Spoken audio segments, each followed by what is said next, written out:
We're really fortunate to have John Uczekaj from Aspen Avionics. John, Aspen was one of the first companies to publicly endorse the Next Gen GA Fund, to publicly say, hey, yeah, good idea, we're all in favor of it. And of course, you know, the background of that is, oh wow, get to sell lots and lots of units.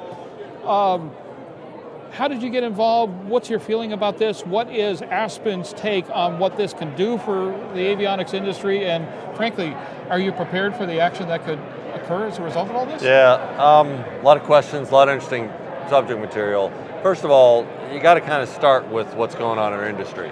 We've got this situation, basically, where we've got a lot of aircraft that need to be upgraded, and we have a lot of people that are not spending a lot of money to upgrade their aircraft. And so you layer on top of the economic conditions and things of that nature, and then you layer on a mandate on top of that. So what happens is that there's got to be a way for people to be able to update their aircraft. There's just no way, the way it stands today, that they can that they're going to all these aircraft updated. And the problem with aircraft being not being updated, once they fall beyond the mandate, not being updated, we're on the high risk of them just falling off the edge. We just don't get those aircraft in there.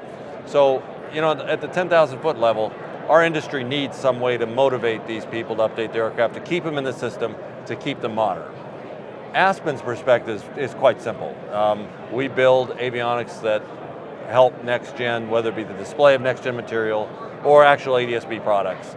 And we're going to use that as a way to stimulate. Not to mention it just adding so much to the coolness factor of the airplane. Absolutely. Let's get that first and foremost. Yeah, I mean, to be honest with you, that's part of the play too, right? I mean, people want to feel like they're flying in something modern, and they don't want to spend $400,000 for a brand new airplane. They want an airplane that's affordable, that has all the bells and whistles. They want something like they got in their cars today. You go out and look at the cars, you got all these bells and whistles in their cars. They want those in the airplane. But the mandate really is something that I think will motivate people to upgrade, not only for the next gen mandate, but for other capabilities that comes along with it. And Aspen wants to be part of that, both from a business standpoint and from an industry standpoint. Well, you got your work cut out for it. If even half of these airplanes, I guess the number is 157,000 potential upgrades. Something like that, yeah. That's a lot of installations, especially if they go 2 and 3 tube. Yeah. Well, believe me, we'd love them to go 2 and 3 tubes, but if we just get 1 tube on them and get them started with the Aspen growth of their airplane, we think it'll follow. We think the free weather, not really free because you got to put in the equipment, but the weather and the traffic in particularly will be a big plus. And then you layer that over onto terrain and things of that nature on a multifunction display. The safety enhancement is just, it just can't be described until you actually fly it. So that's all good. We love the business, of course, and we see that as a big business boom for us and the industry in general. See the market coming back a little bit. This could be something that really rises the tide, not just for Aspen, but for everybody in the industry. Well, John, is the bottleneck the installer? Is it the ability to install this? And Good does question. the company that wins end up being the company that makes the installation of that equipment the most painless? Ooh, good question. So, two very good questions. So, the bottleneck statistically is going to be the dealer network. Right. I mean, you can't not assume that there's so many hours in a day and so many people are going to do it. My experience with the dealer network is these guys tend to rise to the occasion. They'll find ways and they'll find facilities to keep that flow going. So I'm less worried about that. I know that gets a lot of press, people talk about it. I'm less worried about that than I am really about the timing of it, because if people don't start doing it soon, then we're going to get in a situation where it doesn't matter how good our dealer network is. So tell me the second question, because I just forgot. Well, the second question is, it seems to me that that manufacturer that comes up with the most cost-effective way to get their equipment installed. In other words, it may end up being that the difference maker is how much it costs and how much time I have to give up my airplane to get this thing installed. And isn't that where the engineering is going to have to be? Yeah, I mean, so that falls in two places. That falls in the place of the avionics manufacturer to build something that can be installable in a reasonable amount of time at a cost, and it comes up with a dealer. And what I think you're going to find is people are going to gravitate to those dealers that are the most efficient. You know, we see it all the time. Dealers that do more installs have better ways to do things and reduce their cycle times. Yep. And there are dealers out there that spend a lot of time to run their cycle times down. They're the ones that are going to win through this because they're going to run more units through their shop. And not only that, they're going to have a lot of repeat business and people coming back when they do such a good job. So I think what you're going to find is dealers are going to view that as a competitive advantage, and they're going to upgrade their systems, whether that be through manpower, processes, facilities. Those that do that will be the big winners, because at the end of the day, guy buys his equipment, that's the easy part. Getting it installed, that's the hard part. Well, capacity is one thing, but in the end, it's the guy paying the bill that's worried about how long it actually takes those guys to put it in. So. Yeah, and that's, again, labor hours, big part of it, hours. right? I mean, that's a big deal. So these guys that are able to efficiently improve their processes, lower that, get more volume, those are the guys that are going to win this deal. And those are the dealers that are going to win. And they're going to win big because there's a lot of airplanes out there. So how long is it going to take to install in a 1985 180? So, it's a question you should ask a dealer, but since you asked me here, I'll probably walk up. Put you on the I'll spot.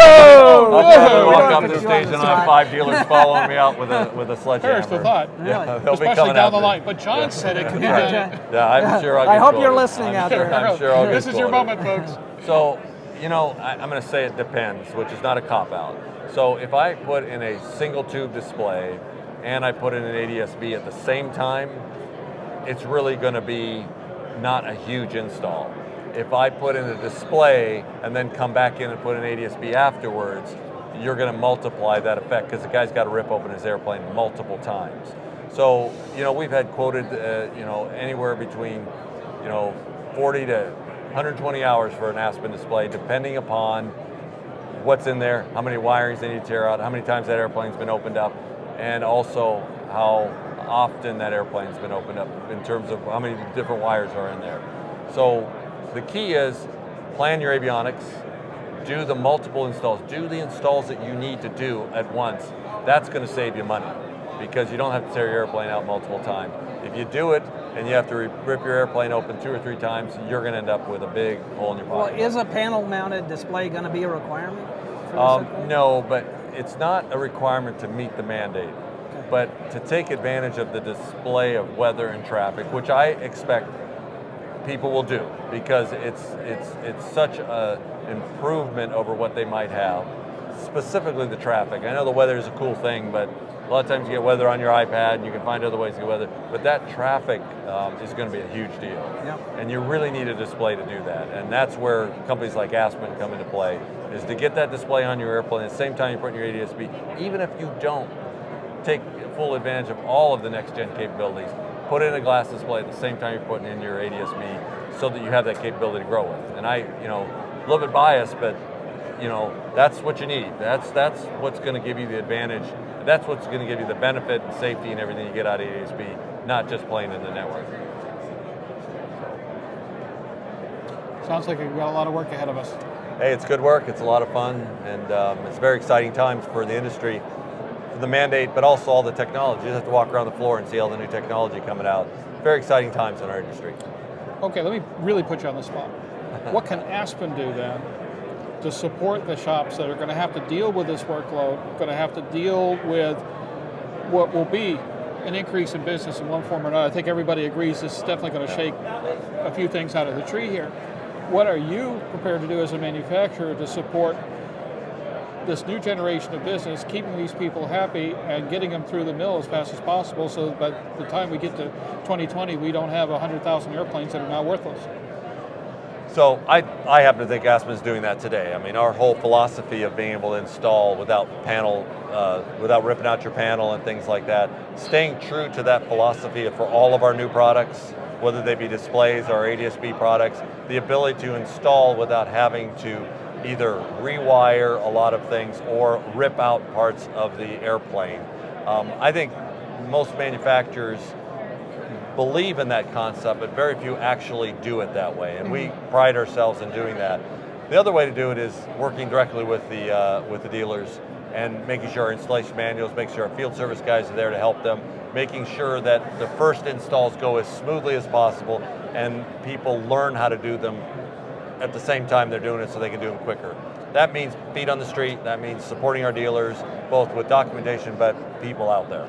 Is this also an opportunity for us to start waving the flag at the FAA and say, guys, we're really trying out here. We'd appreciate your best efforts as well, because so far we're not quite getting them. Not to put you on the spot or anything. No, that one I ain't touching. What's your feeling on the FAA? I love the FAA. Yeah. I love the FAA. They're a great group of guys. They really have a lot of handcuffs on them, though, in terms of resources. And these people are hardworking people, and they have the passion for aviation too.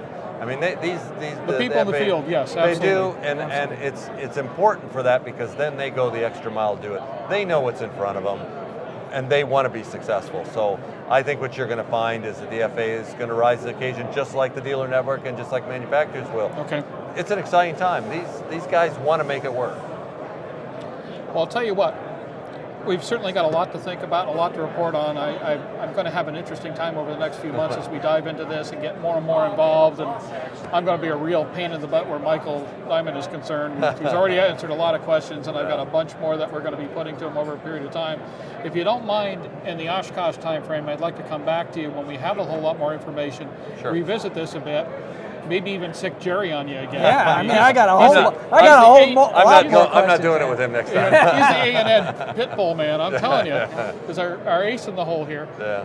But see where we've come, what we have to do, and at that point, also since the FAA at that point, as well as other agencies, are going to start seeing what the processes are going to be involved in all this, may be able to finally start talking them into understanding that they're as much a part of the solution potentially as the problem, and see what we can get out of them as a result. Yeah, be happy to do it. Always love coming on board. Outstanding. AeroTV's coverage of the 57th Annual AEA International Convention and Trade Show, live from Nashville, Tennessee, is brought to you in part by the following sponsors.